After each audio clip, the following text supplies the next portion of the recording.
Pasamos ahora a hablar, ya lo anunciábamos, de Perú. Tenemos con nosotros a Daniel Córdoba, un buen amigo de la FIL desde hace mucho tiempo. Daniel es economista, ha sido ministro en su país y actualmente está participando muy activamente en todo el proceso electoral tan controversial que ha tenido lugar allí en Perú. Así que lo escuchamos en primer término a Daniel y luego nos hablará Álvaro Vargas Llosa. Daniel, bienvenido. Muchas gracias, Gerardo, querido Mario, querido Álvaro. Muchas gracias por la invitación. En el Perú ha habido un fraude electoral y las pruebas son contundentes.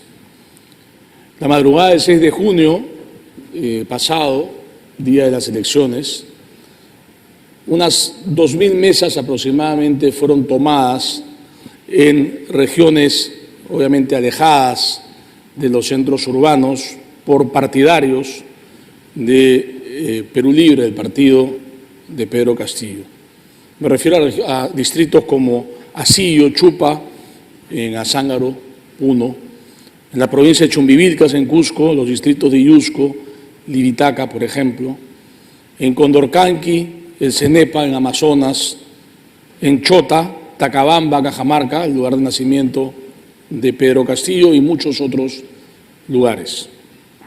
Lo que se hizo fue, obviamente, en ninguno de estos lugares esas mesas de votación tenían observadores internacionales y tampoco tenían personeros de la opositora Fuerza Popular, porque eran muchos de ellos, en muchas localidades, habían amenazas físicas, porque, como ustedes saben, Perú Libre tiene nexos comprobados con las organizaciones de fachada de Sendero Luminoso, como son el Movadef, un partido que ha sido debidamente denunciado, y una fracción del sindicato de maestros del SUTEP que se llama el CONARE, y están muy bien organizados, y no solo desde el Perú, sino también desde fuera. Ha habido mucho turista cubano que ha llegado a Perú últimamente, curiosamente. Han habido muchos operadores y mucho conocimiento, mucho know-how que se ha aplicado con una técnica muy parecida a la que se hizo en Bolivia en el año 2019. En el Perú ha habido un fraude electoral y yo acá tengo pruebas que hemos hecho llegar a la ONU el día de ayer en una segunda visita que hice yo ahora personalmente al subjefe de la misión de la OEA, que todavía no ha terminado su trabajo y que esperamos sinceramente que lo termine bien. Cuando tomaron estas mesas, al final de la votación, lo que hicieron estos operadores fue rellenar actas electorales dándole a Pedro Castillo más votos de lo que le correspondía, o sea, votos que obviamente no reflejan el voto popular que se deposita en las urnas. El sistema electoral peruano hace que estos votos se destruyan y lo que cuente es el acta electoral. Ese acta electoral va después al conteo oficial de la Organización Nacional de Procesos Electorales, la OMPE. Nosotros nos dimos cuenta de esto, los ciudadanos, al día siguiente, digamos, porque empezaron a llegar denuncias espontáneas, no solo de estas actas, sino al comienzo eran denuncias de actas en las regiones o en los sitios en donde estaba favorecida Keiko Fujimori, pero que habían sido indebidamente impugnadas, es decir, desaparecidas de la votación, ¿no? Personeros de mesas que se había llevado bien la votación, que habían, digamos, impugnaciones porque habían errores de suma o porque no eran legibles. Eso fue lo primero que se detectó al comienzo. Pero en el transcurso de los días siguientes hubo dos tipos de identificación de fraude en mesa en ese momento, ¿no? Ahora es un fraude estructural. Lo que se descubrió fue que habían en ciertas actas, se detectaron casi 1.000 actas en las primeras 72 horas, ¿no?, en donde habían firmas falsificadas que han sido debidamente, cuya falsedad ha sido debidamente estudiada por peritos grafotécnicos debidamente acreditados y que han sido adjuntados a las denuncias de de Fuerza Popular. Suplantación de identidades, en consecuencia, parientes en una misma mesa, cosa que está prohibido, ¿no? E incluso actas llenadas en computadora, cosa que es imposible, ¿no? Porque las actas se llenan a mano, no tiene que tener el sistema para imprimir. Esas son actas falseadas que fueron llevadas y han tenido el descaro de hacerlo de esta manera. ¿Por qué digo ahora que ya de este fraude de mesa hay un fraude estructural? Por varios motivos. El primero es que el Jurado Nacional de Elecciones, en primer lugar, a través de una ley que es inferior a la Constitución, obviamente, ¿no? Dijo, tienen 72 horas para presentar sus reclamos. Y ni siquiera eso, dijo, no, los 72 horas se cumplen a las 8 de la noche del día jueves siguiente a la elección. Es decir, es como que violan a una mujer, ¿no? Y te dan 3 días para que encuentres al violador, ¿no? Si le encuentras el 4º o 5º día, el violador sale libre porque no cumpliste el plazo que dice la ley. Acá lo que se está violando es la democracia, acá lo que se está violando es el Estado de Derecho, evidentemente. En consecuencia, el Jurado Nacional de Elecciones, ¿no? Aceptó estas denuncias, que eran unas 800, ¿no? Y no aceptó más para procesarlas, ¿no? Y lo peor es que cuando empezó a deliberar el jurado en la máxima instancia, que es la que supuestamente la que debe proclamar al presidente de la República, empezó a rechazar las pruebas, ¿no? Y yo acá tengo un ejemplo nomás de una resolución, la 0698 del Jurado Nacional de Elecciones. Recibieron la denuncia con la firma falsa, con el sello y firma del perito grafotécnico debidamente acreditado ante el Poder Judicial. ¿Y qué cosa es lo que hizo el Jurado Nacional de Elecciones? Dijo, bueno, y lo leo porque es corto, en cuanto a la afirmación de la existencia de firmas falsas de la presidenta y secretaria de la mesa de sufragio antes mencionada y a la incorporación del informe pericial presentado por la organización política apelante, cabe precisar, en la medida que nos encontraríamos frente a una comisión de un ilícito penal, este Supremo Tribunal Electoral no resulta ser competente para determinar ello de conformidad con las atribuciones establecidas por la Carta Magna, etcétera, y lo manda al Poder Judicial. Es decir, tiene evidencia de que hay actas falsas, cuenta esos votos, ¿no? Esos votos que son votos que no son votos reales, sino son votos fabricados, ¿no? Para que el señor Castillo gane. Esto es prevaricato, ¿no? Esto es un fraude perpetrado por el Jurado Nacional de Elecciones. Y esto no son algunos casos, esto voltea la elección, porque según el conteo oficial en este momento, el señor Castillo tiene 44.000 votos aproximadamente de ventaja. Y lo que hemos nosotros detectado representa más de 200.000 votos falseados. Es decir, quien ha ganado la elección, y somos muchos que estamos convencidos, es Keiko Fujimori. No es el señor Castillo, y está probado.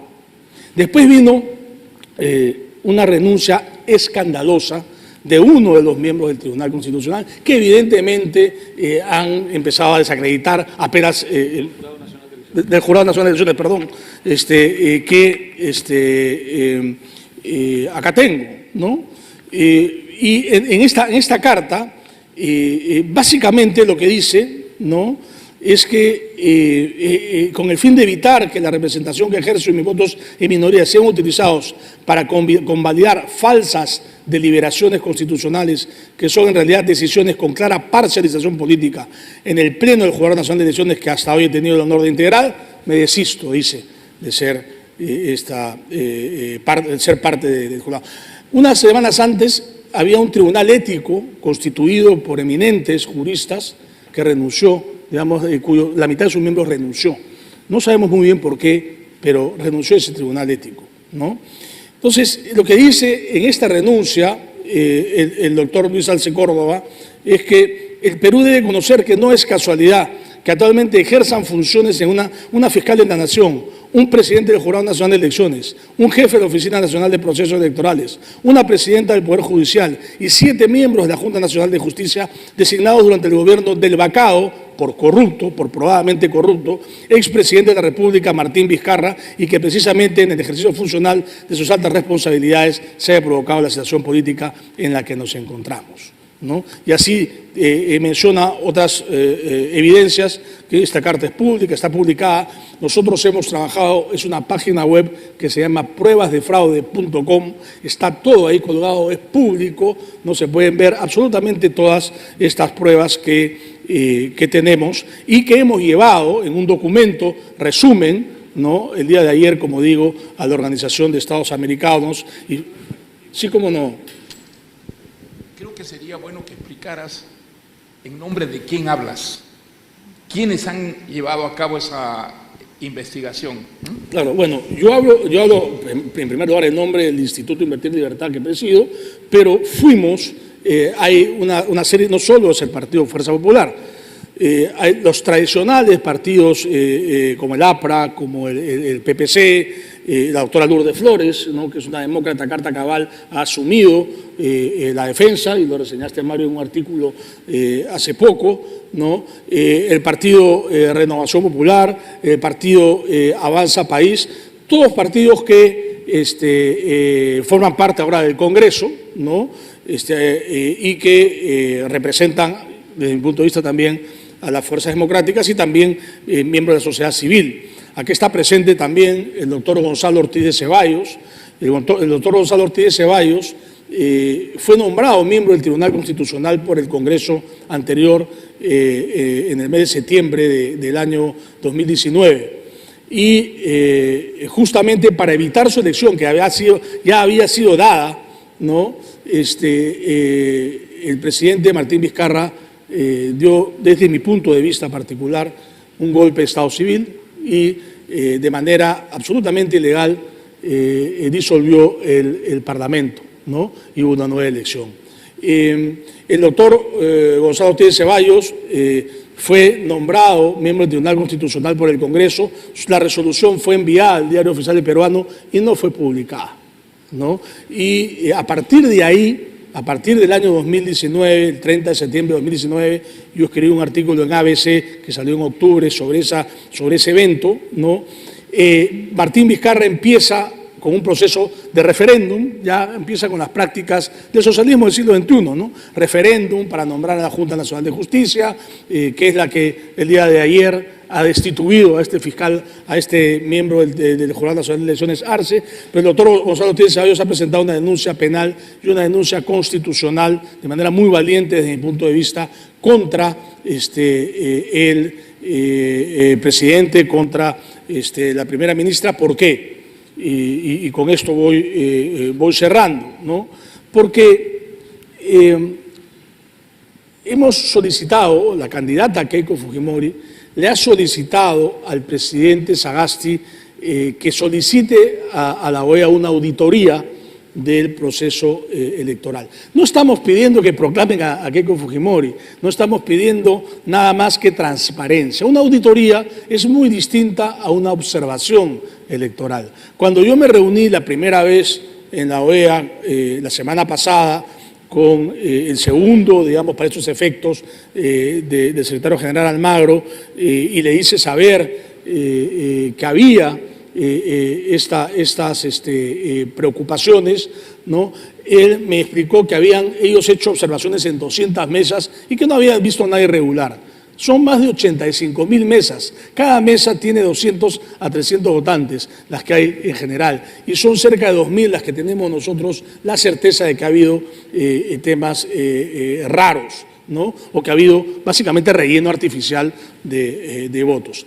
En una última constatación estadística, ¿no?, que yo expuse en la televisión, se estableció un análisis de 400 mesas en las que identificamos que Keiko Fujimori había tenido menos votos en la segunda vuelta que en la primera vuelta. Porque esto es imposible porque en la primera vuelta ella competía con 17 candidatos, ¿no? En la segunda vuelta solo con uno, ¿no? estadísticamente algún votito más debía tener, ¿no? Son muestras de 200 mesas y son 400 mesas en la segunda vuelta más. Pero no, en la segunda vuelta en estas mesas, el candidato Castillo recibió todos los votos, o sea, supuestamente todos los votos de todos los demás candidatos, ¿no? De derecha, de izquierda, de centro, de todos, más todos los votos blancos, el 97% de los votos blancos, todos fueron para el señor Castillo, ¿no? Más el 38% de los votos de Keiko Fujimori. Es decir, y ahí tenemos 77.000 votos de actas que si se analizan el padrón contra el acta, es decir, si realmente han votado el número de personas que están en el acta, y vamos a poder comprobar que son actas falsas. Ahora, se ha solicitado la información a la OMPE, el padrón electoral. Cuando uno va, vota, pone una firma, el sello, ¿no? Y ahí deposita el voto en el ánfora. Y justamente se hace esto para evitar suplantación de identidades, para evitar fraude.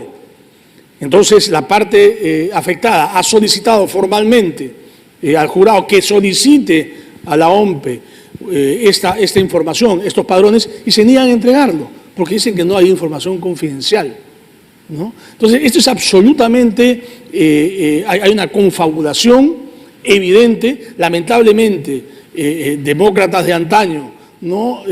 Han construido una narrativa que trata de desacreditarnos, ¿no? Golpistas, ¿no? Resulta que somos golpistas porque estamos buscando que se haga transparencia, ¿no? Y lamentablemente lo que vemos, y con esto termino, es que el presidente Sagasti y el canciller Alan Wagner tienen el más mínimo interés en que se haga esta auditoría, ¿no? Que debe hacerse. Todavía estamos a tiempo.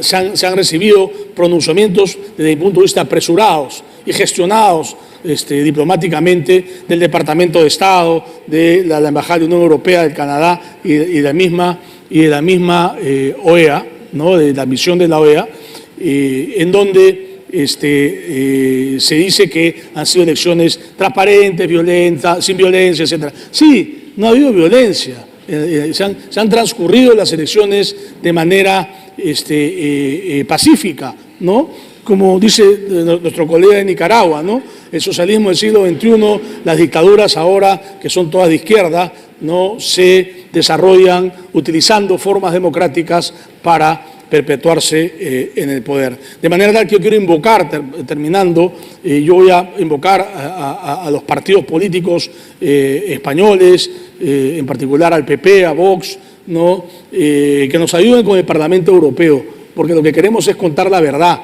Queremos que hayan elecciones transparentes, no queremos perder la democracia en el Perú, y estaremos a punto de perderla bajo exactamente la misma metodología de utilización de formas democráticas que utilizó el socialismo del siglo XXI en Venezuela, en Bolivia, por un tiempo en Ecuador, y que está utilizando ahora de manera tan evidente en Nicaragua. Muchas gracias.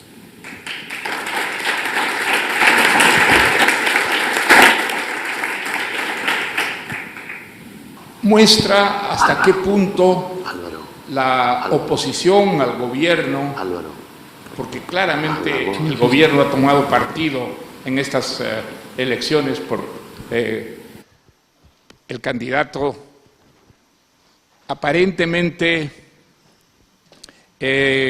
humilde de los sectores más desfavorecidos del país. Una imagen que se ha repetido internacionalmente y que en cierta forma patrocina las informaciones que leen los ciudadanos prácticamente en todo el mundo. Sin embargo, es clarísimo que esta versión no es una versión exacta, que la versión exacta ustedes la acaban de oír, pero es una versión que desgraciadamente no llega a la prensa, a los grandes medios de comunicación, que de una manera perfectamente comprensible se han comprado a la figura de este maestro venido de los sectores más desfavorecidos y que de alguna manera representa al Perú pobre, al Perú marginal. Bueno, yo le he hecho una pregunta a Daniel y él ha mencionado los partidos políticos que se han sumado a esta protesta que él encabeza. Esos partidos son todos los partidos democráticos peruanos. Prácticamente no hay excepciones. Son los partidos que luchan por la democracia, que luchan por la libertad y que son conscientes de que si el candidato que representa el gobierno peruano toma realmente el poder, la democracia y la libertad habrán desaparecido del Perú, como ha ocurrido en Venezuela, como ha ocurrido en Cuba, como ha ocurrido en Nicaragua. Eso es lo que está realmente en debate en el Perú. La democracia, la libertad de un costado y de otro lado el autoritarismo, el totalitarismo representado ejemplarmente por Venezuela. Hemos escuchado aquí lo que significa el totalitarismo, lo que significa el autoritarismo, la brutalidad que se ha instalado en ese país que fue en algún momento, no lo olvidemos, el ejemplo de toda América Latina. 5,5 millones de venezolanos han salido de ese país para no morirse de hambre, para buscar un empleo en los países vecinos, y el Perú, por ejemplo, tiene cerca de 1 millón de venezolanos, se dice, a los que ha dado hospitalidad, en tanto que un país como Colombia ha dado aparentemente hospitalidad a cerca de 2 millones de venezolanos. Eso es lo que queremos para el Perú. Es eso lo que queremos para el Perú. Clarísimamente el presidente y propietario, el señor Cerrón, del partido que ha lanzado a este maestro de chota, aparentemente de segundo nivel, quieren eso. El modelo es Venezuela y lo han dicho de una manera muy explícita durante la campaña electoral en testimonios que ahora aparecen en la prensa peruana. El señor Cerrón, que vivió 10 años en Cuba y ahí se recibió de médico, lo ha dicho de una manera literal. Nosotros somos marxistas, leninistas, mariateguistas, y si tomamos el poder no lo vamos a devolver, aunque perdamos las futuras elecciones. Pero seguramente no las perderán, como Maduro jamás va a perder una elección. Él está allí para ganar elecciones y la fórmula la conocen perfectamente los marxistas, leninistas, mariateguistas, como se ha declarado el señor Cerrón, el inventor de la candidatura de Pedro Castillo, eso es. No se trata, digamos, de una lucha entre la hija de un dictador como es Keiko Fujimori y Pedro Castillo. No, se trata de una lucha entre la libertad democrática y el totalitarismo, el marxismo-leninismo encarnado en Venezuela, donde el señor Cerrón ha estado muchas veces y desde donde yo tengo la impresión, aunque no podría probarlo, se ha dirigido prácticamente la elección peruana. Entonces, es muy importante esta batalla y es una batalla que se ha comprado el pueblo peruano. clarísimamente el pueblo peruano está movilizado de una manera que nos ha sorprendido a muchos peruanos. Está en la calle, está manifestando una y otra vez en favor de Keiko Fujimori, quien, hay que decirlo, ha cumplido con la parte que nosotros, antifujimoristas tradicionales, le exigíamos. Le exigíamos que se comprometiera a respetar la legalidad y entregar el poder a los 5 años exactamente que señala la ley. Lo ha repetido indefinidamente una y otra vez a lo largo de todas sus declaraciones. Le pedimos que, como había prometido indultar a su padre, no indultara al hombre fuerte de toda la dictadura que representa el señor Montesinos, que está cumpliendo 25 años de cárcel en el Perú. Lo ha repetido indefinidamente en todas sus declaraciones. Dicho sea de paso, las personas representativas de la dictadura de Fujimori no han aparecido para nada en la campaña de la señora Fujimori.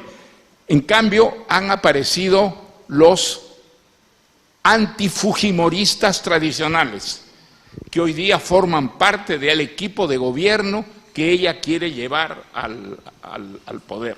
De tal manera que la señora Fujimori ha cumplido con la parte que le competía en estas elecciones. ¿Por qué hemos elegido a Keiko Fujimori? Por una razón muy sencilla, porque ella fue elegida por el pueblo peruano en la primera vuelta como la representante opositora de Pedro Castillo. Bueno, entonces había que elegir, y yo creo que una gran mayoría de peruanos eligió a la señora Keiko Fujimori en contra de Pedro Castillo, porque Pedro Castillo representa la desaparición de la democracia y la desaparición de la libertad en el Perú. Vaya usted a saber cuándo volverían a haber elecciones realmente libres si con el modelo venezolano Pedro Castillo tomara realmente el poder. Ustedes han escuchado con lujo de detalles la explicación que nos ha dado el arquitecto y economista Daniel Córdoba. Creo que es una prueba contundente de que hay un favor que se manifiesta fundamentalmente en la segunda vuelta a favor de Pedro Castillo, y que, digamos, todo lo que se haga para frenar esa operación, que es una operación turbia, es una operación sedicente, es una operación que va en contra de la legalidad, en contra de la democracia, está perfectamente justificada. Creo que es una exposición que tiene el aval de todos los partidos democráticos peruanos, y que están contra él exclusivamente los partidos de carácter totalitario que quieren acabar con la libertad en el Perú. No lo vamos a permitir. El pueblo peruano está movilizado, y yo creo que el pueblo peruano ha mostrado justamente en estas semanas, en estos días, una vocación democrática que debe ser entendida y respetada por el resto del mundo. Muchas gracias. Ricardo, no voy a repetir lo que ya hemos escuchado, no quiero solaparme con las exposiciones anteriores. Quizás lo que puedo es puntualizar, graficar un poco más el enorme peligro de que, convalidadas estas irregularidades en favor del señor Castillo, él sea proclamado y, por tanto, tome el gobierno el 28 de julio, que es cuando está prevista en la Constitución la transición al siguiente gobierno. Una pregunta esencial es, bueno, ¿qué pasa a partir del 28 de julio? Él nos lo ha dicho, lo acaba de repetir hace 3 o 4 días, lo había dicho sistemáticamente a lo largo de la campaña, formaba parte de su plan de gobierno y lo acaba de repetir hace apenas 3 días, de manera que hay que tomarle la palabra. Él va a presentar en el Congreso peruano una propuesta de constitución de una asamblea constituyente. Es una figura que la Constitución peruana no contempla. Es una figura inconstitucional, ilegal, que situaría al presidente eventual fuera de la legalidad. ¿Por qué digo esto? Porque la Asamblea Constituyente forma el corazón de su propuesta política. Él quiere, inspirado en los ejemplos de Venezuela, de Bolivia, en su día de Ecuador y por supuesto también de Nicaragua, modificar el régimen peruano a través de una asamblea constituyente, que le permitiría 2 cosas. Primero, liquidar al Parlamento que ha sido elegido en las mismas elecciones en las que él pasó a la segunda vuelta. En la primera vuelta electoral se elegía, además de candidatos presidenciales, al futuro Parlamento, el Parlamento que entra en funciones precisamente en julio. Esto implicaría la abolición automática de ese Parlamento y, por tanto, su sustitución por un Parlamento distinto llamado Asamblea Constituyente, que tendría las 2 funciones, la de crear, suscribir una nueva Constitución y al mismo tiempo reemplazar, por supuesto, un Parlamento que dejaría de tener razón de ser. Esto es lo primero. Lo segundo es que esa Asamblea Constituyente modificaría el régimen político peruano y el sistema económico peruano, concentrando en él, en el gobierno, todo el poder político y todo el poder económico, exactamente a la usanza del socialismo del siglo XXI. De manera que esto es importante entenderlo. Si el señor Castillo es proclamado y el señor Castillo toma el poder, él va a presentar esta propuesta el mismo día en que tome juramento. ¿Qué posibilidades de frenar esta operación golpista? No son muchas. ¿Por qué lo digo? Porque a pesar de que en ese nuevo Parlamento habrá una mayoría opositora a él, me estoy situando en la hipótesis de que es proclamado y asume el gobierno, a pesar de que en esa hipotética circunstancia habría una oposición mayoritaria en el Congreso, las vías que tiene Castillo para sortear ese obstáculo son múltiples. Hemos tenido prueba de ello esta misma semana. Esta misma semana, el Congreso saliente intentó, en cumplimiento de su mandato constitucional, elegir a los miembros del Tribunal Constitucional nuevos que deben reemplazar a aquellos cuyo mandato ha vencido. El Tribunal Constitucional nada menos, ¿no es cierto? El tribunal que tiene la misión de decirnos qué cosa es y qué cosa no es constitucional. Muchos de sus miembros ya han visto su mandato vencerse, tienen que ser reemplazados, es el Congreso peruano quien los elige. El actual Congreso saliente quiso elegir a los nuevos miembros de ese tribunal y entonces se plantearon una serie de acciones legales, acciones de amparo, ante jueces de instancias menores al Tribunal Constitucional, que es el único tribunal que tiene la potestad de decir qué cosa es y qué cosa no es constitucional, y entonces una jueza determinó que se paralizara toda deliberación en el Congreso para llegar a una votación con respecto a los nuevos miembros del Tribunal Constitucional. Esto significa que hay en el sistema peruano hoy algo tremendamente peligroso, que constituye el germen de la abolición de la separación de poderes. Una jueza de una instancia menor está hoy en condiciones de decirle al Congreso de la República: usted ya no puede legislar, usted ya no puede votar, usted ya no puede ejercer sus funciones. Esto ocurre antes de que el señor Castillo haya sido proclamado y asuma funciones. Me sitúo en la situación hipotética: el 28 de julio el señor Castillo presenta una asamblea constituyente inconstitucional, ilegal y golpista ante el Congreso peruano. El Congreso peruano le dice no, porque habrá una mayoría opositora en ese momento. ¿Qué cosa harán sus abogados? Inmediatamente plantear acciones ante jueces menores, que harán exactamente lo mismo. Si lo han hecho ahora, ¿cómo no lo van a hacer después, cuando ya esté en el poder? Es decir, jueces menores tendrán la potestad de abolir la independencia de poderes, la separación de poderes. Para no hablar del propio Tribunal Constitucional, donde, repito, hay muchos miembros cuyo mandato ya venció. Esos miembros tienen una espada de Damocles sobre la cabeza, por tanto, desde el punto de vista de su mandato. ¿Qué posibilidades de que ese Tribunal Constitucional declare que la Asamblea Constituyente que quiere instalar el señor Castillo y el señor Cerrón es inconstitucional? Yo creo que casi ninguna. varios de los miembros del Tribunal Constitucional son simpatizantes hoy de esa opción política. De manera que estamos ante un escenario terrorífico, y es que a pesar de que los votantes mayoritariamente eligieron a un Congreso opositor al señor Castillo en la eventualidad de que sea proclamado, hay muchas fórmulas relativamente sencillas mediante las cuales el señor Castillo puede simplemente sortear ese obstáculo. ¿Qué cosa ocurrirá entonces en ese escenario? Quizá una parte de la prensa adoptará una postura crítica frente a ello, ya lo ha hecho y hay que agradecerlo. Sin embargo, la prensa está también bajo amenaza. Hace pocos días, el grupo de medios más importante del país, que es el Grupo El Comercio, que controla 2 canales de televisión, uno en señal abierta, otro por cable, y que tiene una serie de periódicos, sufrió un revés judicial muy significativo.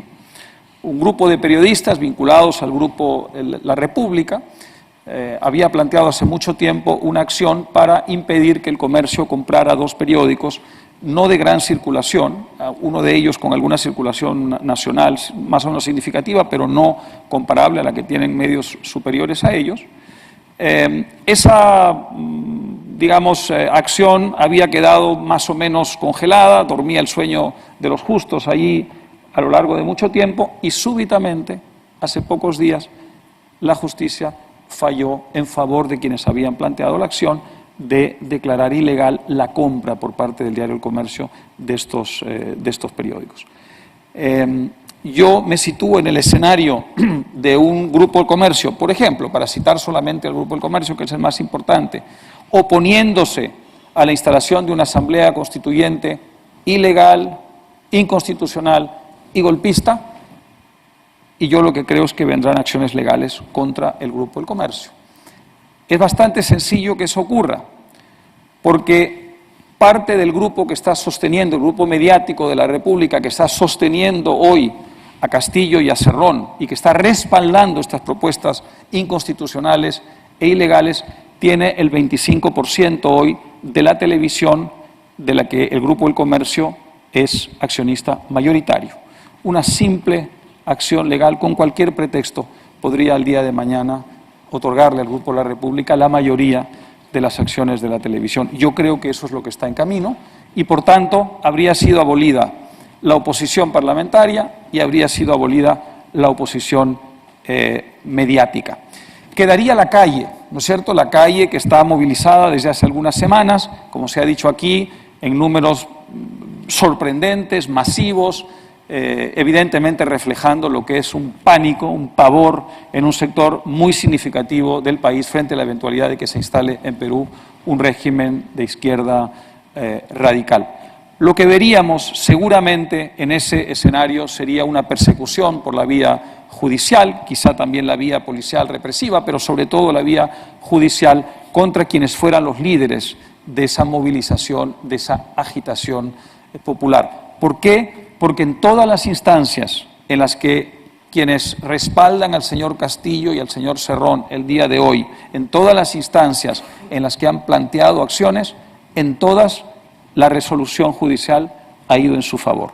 De manera que tenemos hoy un sistema de justicia que empieza a acomodarse al poder de turno, por razones que sería largo aquí profundizar y detallar, y que ofrecen pocas garantías a quienes el día de mañana, en la eventualidad de una presidencia del señor Castillo, tomen la calle y busquen maneras pacíficas y cívicas de resistencia popular.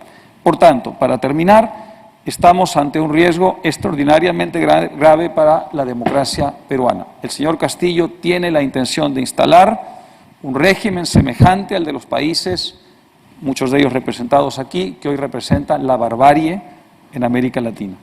Dependerá de la capacidad de resistencia de los demócratas del Perú que eso lo logre o no lo logre. Muchas gracias. Muchas gracias, Álvaro. Muchas gracias.